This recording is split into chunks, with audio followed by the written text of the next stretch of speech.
Good morning, Pastor Steve here. Our character study number 6, my examination in anger.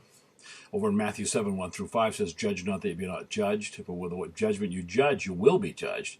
With what measure you meet, it will be measured to you again. And why do you behold the mote that's in your brother's eye, but don't consider the beam in your own eye?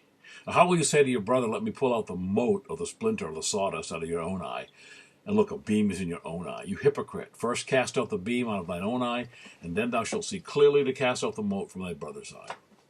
So we want to get to the place in our anger where we can both come to an agreement. That, the argument has started, you both are in your righteous wrath, and you're attacking each other, the arrow flying toward the other person. Now you know she's at fault. You have told her time and time again to check before backing out of the garage to make sure the door is open. She's upset that you weren't more understanding, and why did you park the car in there anyway on this sunny day when you knew she had to go out? And then you have a moment of clarity. The dam has burst, and you've lost control. You need to do something to attack the problem, which is her backing through the garage door. She says, "You're inconsiderate. You always put me down," and right there you see an opportunity to get the arrows going in the same direction. Not to fix the problem yet, but at least an area of agreement.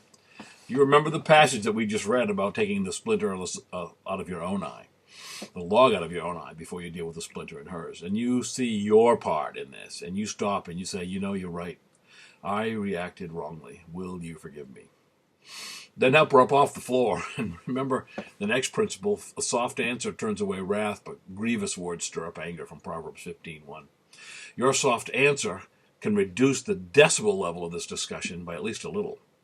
You now both agree on one thing: you were wrong. Also, you didn't mumble and "I'm sorry," but said, "I was wrong when I reacted that way. Please forgive me." That puts the ball in her lap, too.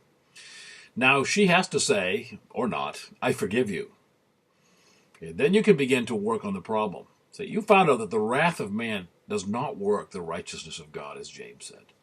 In a nutshell, always look for our part in the problem. Always look for something that you have done to kind of bring things down a little bit.